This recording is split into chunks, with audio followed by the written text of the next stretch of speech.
आजच्या काळात जिथे शेतीला तोट्याचा व्यवसाय मानलं जातं आणि शेतकऱ्यांच्या मुलांना लग्नासाठी मुली मिळणं कठीण झालंय, तिथे देवगडच्या वैष्णवी कदम हिने घेतलेला निर्णय खरोखरच कौतुकास्पद आणि प्रेरणादायी आहे.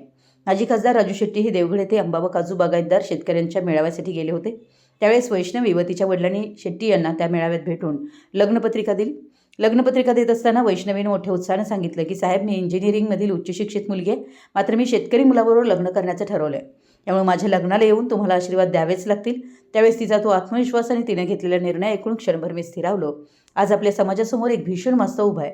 शेतकरी जो जगाचा पोशिंदा आहे त्याच्याच पदरी आज उपेक्षा आहे. शेतीतील अनिश्चितता आणि आर्थिक संकटामुळे आज अनेक मुली व त्यांचं कुटुंब शेतकरी मुलाला वर म्हणून म्हणजेच नवरदेव म्हणून पसंत करत नाहीत. मुलगा नोकरीवालाच हवा आणि तो पुण्या मुंबईसारख्या शहरात राहणाराच हवा, या हट्टापायी गावागावात हजारो तरुण शेतकरी लग्नाविना बसलेत. ही परिस्थिती केवळ एका कुटुंबाची नसून संपूर्ण समाजासाठी एक मोठं सामाजिक संकट बनली आहे. पण याच अंधारात कोकणातील देवगड तालुक्यातील वैष्णवी कदम या उच्च शिक्षित मुलीनं आशेचा एक नवा किरण दाखवलाय. वैष्णवीनं कोणत्याही कॉर्पोरेट झगमगाटाला किंवा शहरातील सुखसोयींना महत्त्व न देता मनोज दळवी या एका कष्टाळू शेतकरी तरुणाला आपल्या आयुष्याचा जोडीदार म्हणून निवड केली आहे. वैष्णवीचा हा निर्णय केवळ एक लग्न नसून तो समाजाच्या बुरसटलेल्या मानसिकतेवर ओढलेला एक प्रहार आहे. शिक्षण म्हणजे केवळ मोठी नोकरी मिळवणं नव्हे, तर योग्य आणि अयोग्य यातला फरक ओळखणं होय. वैष्णवीनं आपल्या उच्च शिक्षणाचा उपयोग जोडीदाराचं कर्तृत्व आणि माणुसकी पारखण्यासाठी केला. मातीशी इमान राखणाऱ्या तरुणाला सन्मान मिळवून देऊ तिनं सिद्ध केलं की शेतकरी हा कष्टाळू आणि प्रामाणिक असतो.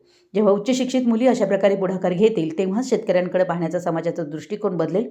वैष्णवीनं समाजासमोर एक आदर्श उभा केलाय की श्रीमंती ही केवळ पगाराच्या आकड्यांवर नसते, तर ती विचारात आणि कष्टात असते. जर आपण आपल्या पोशिंद्याचा आदर करू शकलो नाही तर येणारा काळ आपल्यासाठी अधिक कठीण असेल. शक्तीपीठ महामार्गाच्या नियोजित आंदोलनामुळे मला 8 जून रोजी झालेल्या वैष्णवीच्या लग्नाला जाता आलं नाही. त्यामुळे काल सिंधुदुर्ग जिल्ह्याच्या दौऱ्यावर असताना वेळ काढून खासदार राजू शेट्टी यांनी वैष्णवीच्या सासरी मांडे-राणेगाव या गावी जाऊन तिला साडी चोळीचा आहेर करून वैवाहिक आयुष्यात शुभेच्छा दिल्या. वैष्णवी कदम आणि तिच्या या धाडसी निर्णयाचं मनापासून कौतुक. तुमच्या या निर्णयामुळे अनेक शेतकरी पुत्रांच्या मनात आशेची नवी पालवी फुटेल यात शंका नाही. मराठी न्यूजसाठी हातकणंगलेहून विनोद शिंगे.